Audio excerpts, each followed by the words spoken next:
Good morning guys. Welcome to GK tricks अड्डा। तो कैसे हैं आप लोग? उम्मीद है मज़े में होंगे।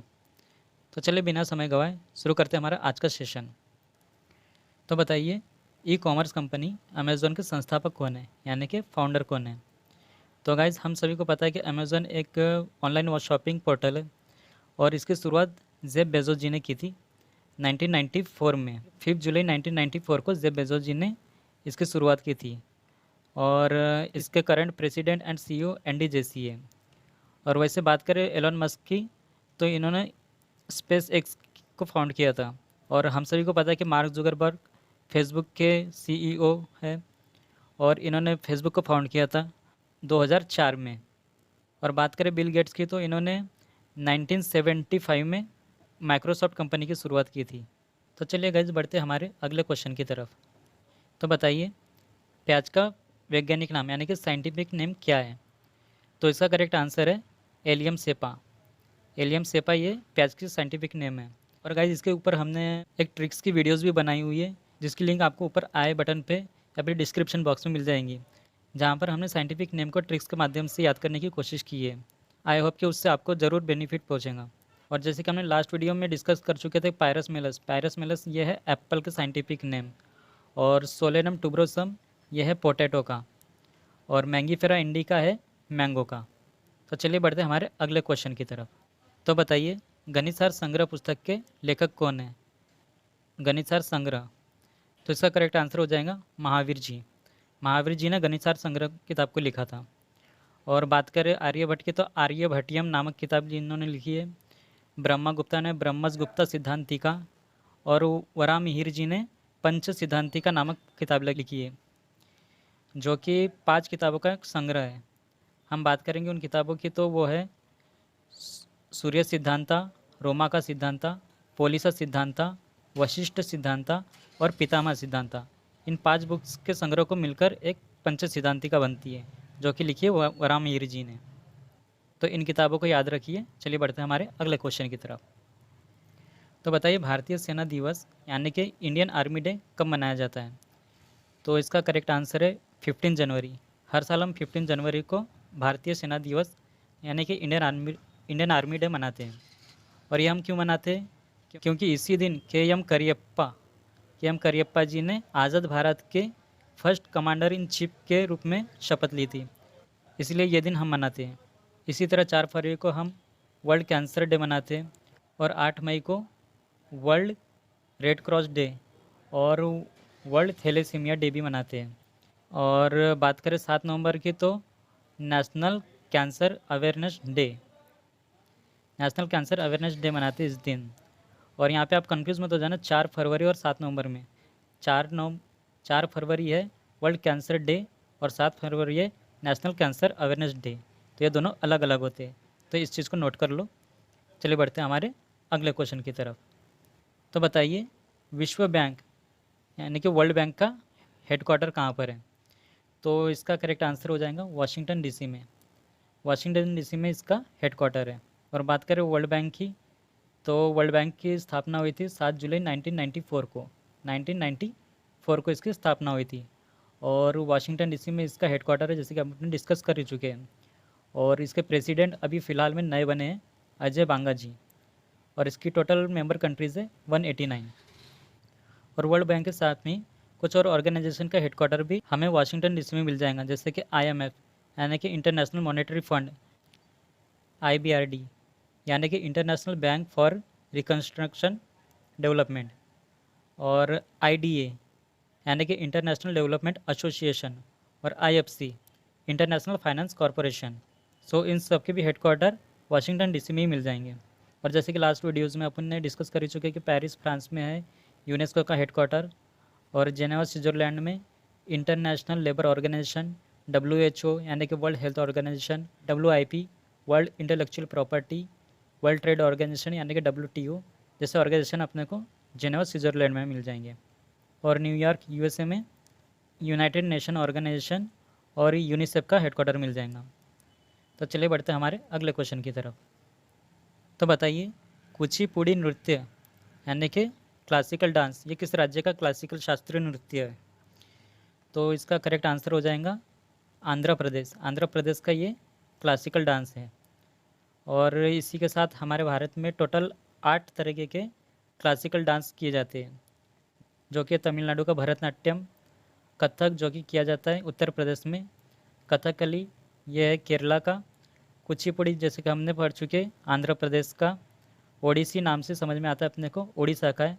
वैसे ही मणिपुरी मणिपुर का, क्षत्रिय यह है आसाम का, और मोहिनी अट्टम यह है केरला का। ये टोटल 8 भारत के क्लासिकल डांसेस हैं। और गाइज इसी के साथ में हमारे भारत में 6 क्लासिकल लैंग्वेजेस भी बोली जाती है, जो कि है तमिल, तेलुगु, मलयालम, कन्नड़, ओडिसी और संस्कृत। तमिल जो है वो तमिलनाडु में बोली जाती है, तेलुगु जो है आंध्र प्रदेश में बोली जाती है, और मलयालम केरला में, कन्नड़ कर्नाटका, ओडिशा ओडिशा में। तो ये बात भी ध्यान रखिए। चलिए बढ़ते हैं हमारे अगले क्वेश्चन की तरफ। तो बताइए पानीपत का दूसरा युद्ध कब लड़ा गया था, यानी कि सेकेंड बैटल ऑफ पानीपत। तो ये लड़ा गया था 1556 में। ये लड़ाई अफ़गान बादशाह आदिल शाह सुर के सेनापति और मंत्री हेमू और अकबर, मुग़ल बादशाह अकबर के बीच में लड़ी गई थी। 1556 में पानीपत के मैदान में ये लड़ाई लड़ी गई थी, जिसमें कि अकबर की जीत हुई थी। और उसी तरह बात की जाए 1526 में, तो इसमें पानीपत का फर्स्ट युद्ध हुआ था, जो कि इब्राहिम लोदी और बाबर के बीच में हुआ था। इसमें बाबर की जीत हुई थी। और 1191 में तराइन का फर्स्ट युद्ध हुआ था, जो कि मोहम्मद गौरी और पृथ्वीराज चौहान जी के बीच में हुई थी, जिसमें कि फर्स्ट बैटल में पृथ्वीराज चौहान की जीत हुई थी। और उसी के अगले साल 1192 में तराइन का सेकेंड युद्ध हुआ था, जिसमें कि इस बार मोहम्मद गौरी ने पृथ्वीराज चौहान जी को हरा दिया था और खुद जीत गए थे। तो चलिए बढ़ते हैं हमारे अगले क्वेश्चन की तरफ में। तो बताइए जबलपुर शहर किस नदी के किनारे बसा हुआ है। तो इसका करेक्ट आंसर हो जाएगा नर्मदा। नर्मदा नदी के किनारे जबलपुर शहर बसा हुआ है, जो कि एमपी यानी कि मध्य प्रदेश में है। और इसी के साथ ही नर्मदापुरम, जिसका पुराना नाम होशंगाबाद था, वह भी इसी नदी के किनारे बसा हुआ है। नर्मदा नदी का उद्गम मध्य प्रदेश में ही अमरकंटक प्लेटू से होता है, और यह मध्य प्रदेश, महाराष्ट्र और गुजरात से होकर खंबत की खाड़ी में अरेबियन सी में मिल जाती है। और ये नर्मदा नदी एक तरह से नॉर्थ इंडिया और साउथ इंडिया को बांटने का भी काम करती है।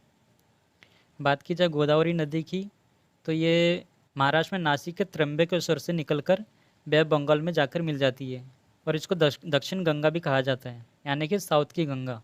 और बात करी जाए गंगा नदी की, तो गंगा नदी का उद्गम देवप्रयाग उत्तराखंड में होता है, जहाँ से ये उत्तराखंड, उत्तर प्रदेश, बिहार, झारखंड, पश्चिम बंगाल से होते हुए बांग्लादेश में इंटर कर जाती है। बांग्लादेश में इसे पद्मा नाम से जाना जाता है।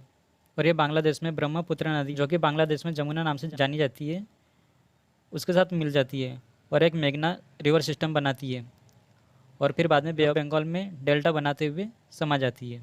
बात करी जाए इसके रिवर बैंक पर सिचुएटेड शहरों की, तो वाराणसी, पटना, कानपुर, प्रयागराज, जो कि पहले इलाहाबाद नाम से जाना जाता था, हरिद्वार, भागलपुर जैसे फेमस शहर इस गंगा नदी के किनारे बसे हुए हैं। और बात करी जाए ताप्ती नदी की, तो यह नदी भी मध्य प्रदेश के मुल्ताई शहर से निकलकर महाराष्ट्र, गुजरात से होते हुए गल्फ ऑफ खंबात यानी कि खंबात की खाड़ी में मिल जाती है। और गुजरात का सूरत शहर इसी नदी यानी ताप्ती नदी के किनारे बसा हुआ है। तो चलते हमारे अगली क्वेश्चन की तरफ में। तो बताइए भितरकनिका राष्ट्रीय उद्यान यानी कि भितरकनिका नेशनल पार्क किस राज्य में स्थित है। तो इसका करेक्ट आंसर हो जाएगा ओडिशा। ओडिशा में भितरकनिका राष्ट्रीय उद्यान मौजूद है। और इसी के साथ ओडिशा के और भी नेशनल पार्क हम डिस्कस कर लेते हैं, जो कि है नेशनल पार्क की बात करें तो भितरकनिका नेशनल पार्क और सिम्पलीपाल नेशनल पार्क, ये दोनों नेशनल पार्क ओडिशा में मिल जाएंगे। और उसी के साथ बात करें वाइल्ड लाइफ सेंचुरी की, तो हथगढ़, नंदनकनन, कोटगढ़ और सातकोसिया, ये वाइल्ड लाइफ सेंचुरी भी हमें ओडिशा में मिल जाएंगी।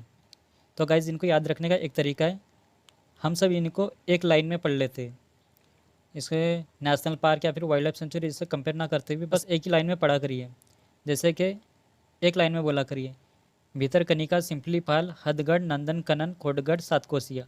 तो इन्हें एक लाइन में पढ़ा करिए, भितरकनिका, सिम्पलीपाल, हथगढ़, नंदनकनन, कोटागढ़, सातकोसिया।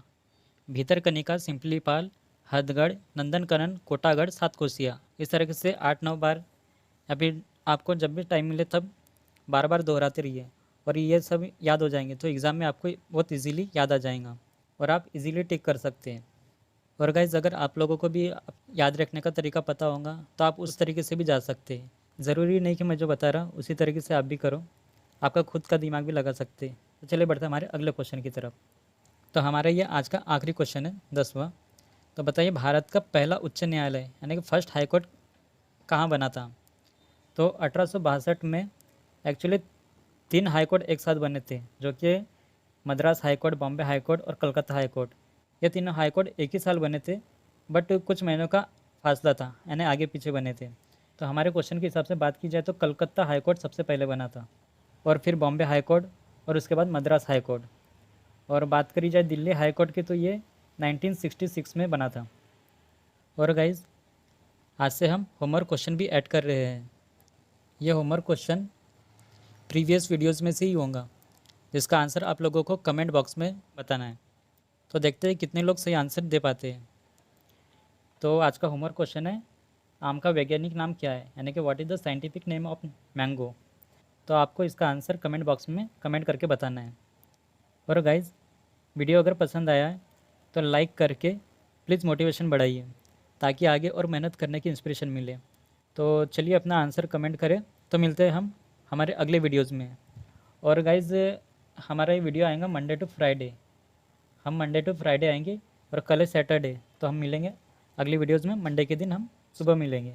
तो चलिए अपना ख्याल रखिए। Till then keep learning and keep practising. Thank you.